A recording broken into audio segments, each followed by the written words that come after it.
আজকে আমি মজাদার একটা রেসিপি করতে যাচ্ছি। আমার সাথে থাকেন, সাথে থাকলে অবশ্যই দেখতে পারবেন আজকে কি একটা রেসিপি করতেছি। তাই আমি চুলাতে একটা পাতিল বসে পানি দিয়ে তারপরে একটু চিনি দিয়ে দিচ্ছি। চিনিটা দেওয়ার পরে এখন আমি এই যে একটু আগার আগার দিয়ে দিব। তাই দেখতেই পারবেন যে আজকে মজাদার কি রেসিপি বানাইতে যাচ্ছি।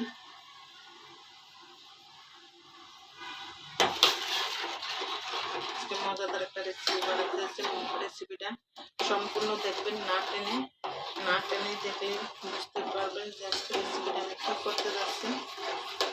এই রেসিপিটা খেতে এত ভীষণ মজা, যা বলার মতন না, অনেক মজা।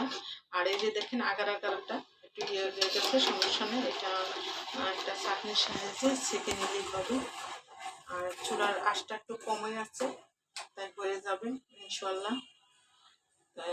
আসসালামু আলাইকুম, সবাই কেমন আছেন? আপনারা আমাদের সাথে আছি আমি, মা, মেয়ে, ঘরোয়া বড় দূরে এবং কাছে আমার প্রাণ প্রিয় ভাই ও বোনের আপনারা বন্ধুরা যে যেখানে আছেন, আশা করি সবাই ভালো আছেন, সুস্থ আছেন এবং নিরাপদে আছেন। আপনাদের ছোট বড় সবার দোয়া এবং ভালোবাসা আলহামদুলিল্লাহ আমি আমার ফ্যামিলির সবাইকে নিয়ে ভালো আছি।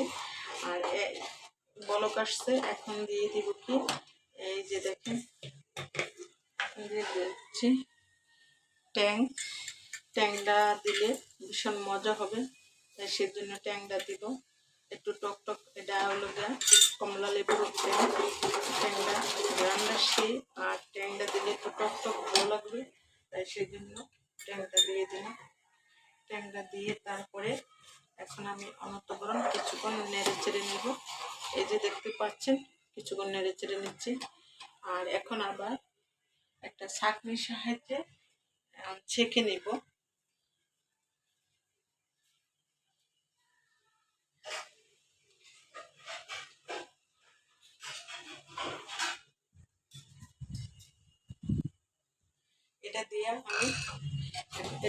এটা দিয়ে আমি এখন একটা জেলি তৈরি করব।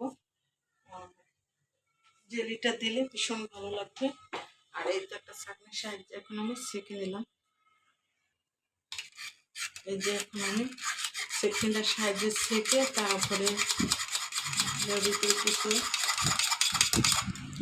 দানা দানা রয়েছে, এই যে দানা দানাগুলো আমি ফেলে দিলাম। বাস এখন আমি কিছুক্ষণ একটু ঠান্ডা করে তারপরে নর্মাল ফ্রিজে রাখবো কিছুক্ষণের জন্য। এই যে আমি কাচের এই টেবিলটা কাচের উপরে রাখলাম না, গরম যেহেতু। এখন আমি এই জলকান্দাটার উপরে রেখেছি এই কিছুক্ষণের জন্য। কিছুক্ষণ পরে তারপরে আমি ফ্রিজে রাখবো, যে উপরের ভাবটা চলে গেলে, যে উপরে একটা ভাব আছে, ভাবটা চলে গেলে। আর আমি এখন একটা ফ্যান ছেড়ে রাখলাম, একটু কিছুক্ষণের জন্য ফ্যানটা ছেড়ে রাখলাম। আচ্ছা ঠিক আছে, এখন এটা একটু ঠান্ডা হয়েছে, তাই এখন আমি ফ্রিজে রাখবো। এই যে এখন আমি ফ্রিজে নিয়ে গেলাম, নর্মাল ফ্রিজে রাখবো। নর্মালে রাখলে জমে যাবে, একদম পারফেক্টভাবে জমবে। যে রাখলাম নর্মালে, এখন আমি ফ্রিজটা আটকে রাখলাম। এই তো আমি এই যে দেখেন সেই পাতিলটাই আবারও পরিষ্কার করে এখন আমি পানি দিলাম। পানি দিয়ে একটা ঢাকনার সাহায্যে কিছুক্ষণ সময় ঢেকে রাখবো বলক আসা পর্যন্ত। এত যে স্বাদ, আর এই গরমের যদি কলিজা ঠান্ডা হওয়ার রেসিপি না করি তাহলে কেমন হয় বলেন? তাই দেখতে থাকেন, দেখেন পানিটা।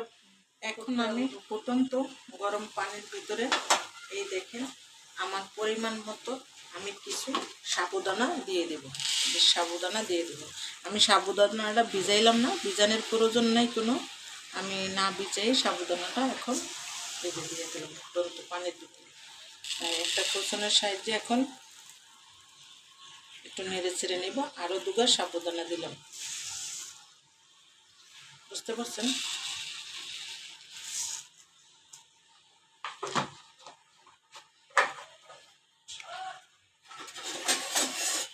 এই যে একটা কোচনের সাহায্যে এখন আমি নেড়ে ছেড়ে দেবো। সাবুদানাগুলো আস্তে আস্তে ফুটে যাবে। এই যে দেখেন এরকম আছে, আর যখন ফুটবো তখন কালারটা চেঞ্জ হয়ে যাবে। আস্তে আস্তে এখন হইতে থাকুক, আমি অন্য কাজ করতে থাকি। এই যে দেখেন এখন ফুটে গেছে সাবুদানাগুলা, সাবুদানা ফুটে গেছে। এখন আমি সেকে নেব, আর পুরো এখন আমি একটা চাটনির সাহায্যে আর সাথে পল্প ছেড়ে দিই।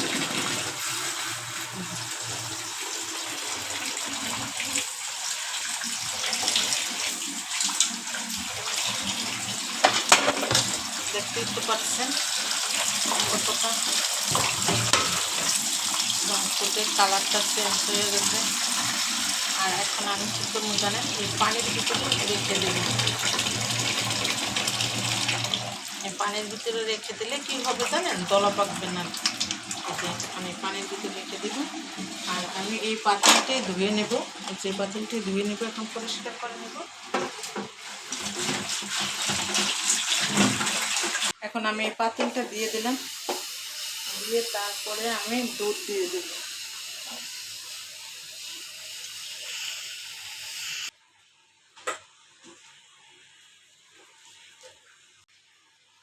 এই যে এখন আমি চিনি দিয়ে দেব।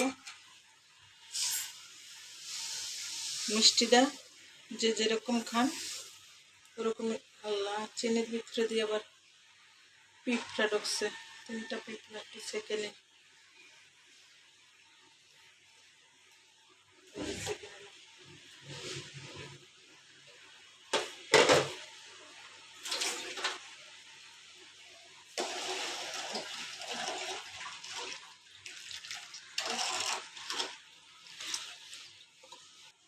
এই যে আমি চিনি দিয়ে দিলাম স্বাদ মতো।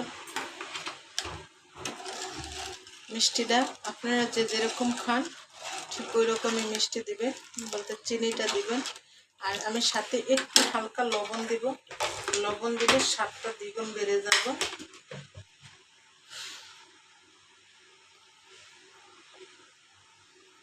এই যে আমি একটু লবণ দিলাম, স্বাদটা দ্বিগুণ বেড়ে যাবে। আর লবণটা একটু অল্প দিবেন, যেহেতু মিষ্টি তো, মিষ্টি যাতে খাবারে লবণ অল্প প্রয়োজন হয়, তা আমি এই যে অল্প দিলাম।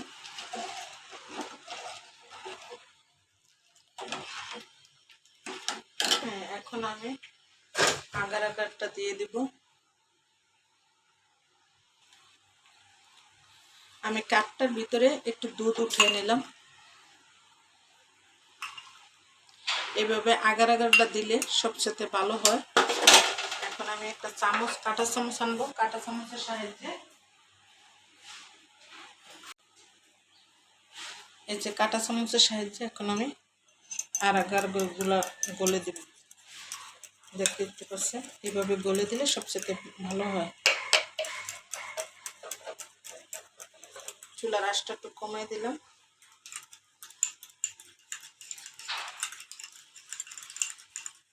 আর এই যে আমি এখন আগার আগারটা দিয়ে দেব।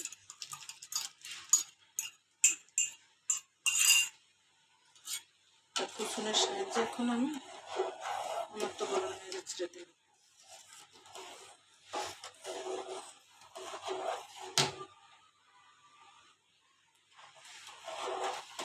এখন আমি কিছুক্ষণ জাল দেব, কিছুক্ষণ আমি জাল দিব, জাল করে নেব। এই যে বলক আসতেছে, বলক আসার পরে চুলাটা একটু কমাই দিই, যেহেতু বলকটা এসেই পড়ছে তাই চুলাটা একটু কমাই দিই। এখন আমি এই দুধটার ভিতরে এই যে সাবুদানাগুলো দিয়ে দিলাম। দেখেন একটু পানির ভিতরে রাখো না, আর জমে নেয়। আর পানিতে না রাখলে কি হয় জানেন, জমে যায়। জমে গেলে বেশি টক হয় না। তার জন্য আমি কি করি, একটু পানির ভিতরে রেখে দিই চাটনিটা সাথে। এখন আমি একটু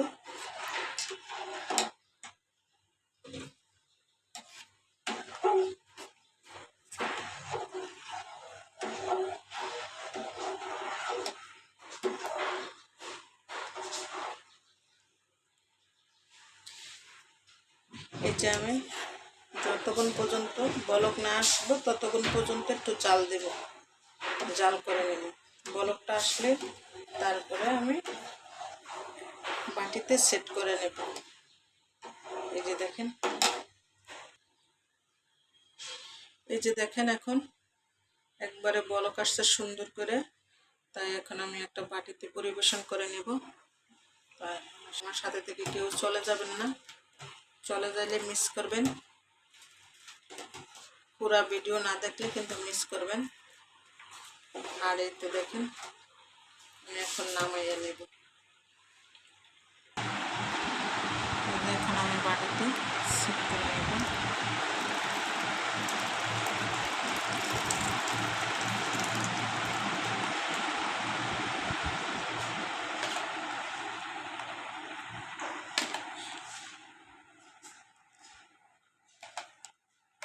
এখন আমার আরও কিছু বেঁচে গেছে, তাই এই জন্য আমি এই বাটিতে সেট করে দেব।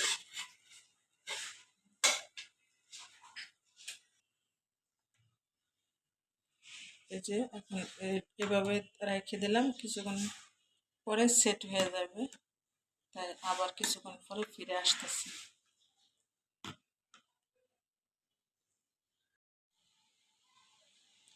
হ্যাঁ, জেলিটা এই দেখেন একদম সেট হয়ে গেছে। এখন আমি একটা ছুরির সাহায্যে জেলিটা কেটে নিব। কেটে নিয়ে তারপরে আমি এটার ভিতরে দিয়ে দেব। গরম গরম আছে, আমি এটা কেটে নিব।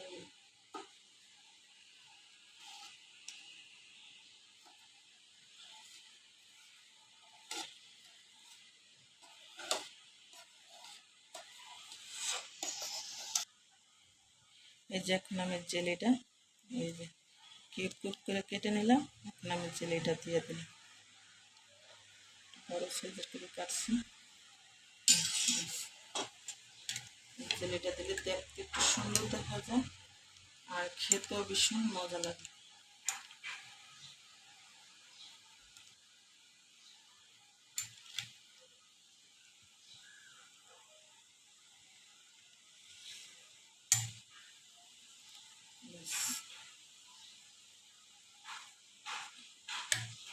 বাকিটা আমি এটার বাটিটা নিই।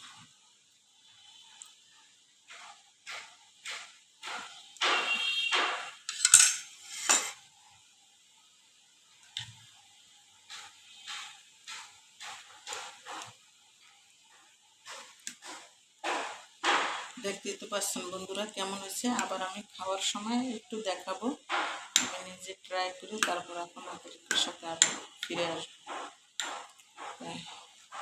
আবার পরবর্তী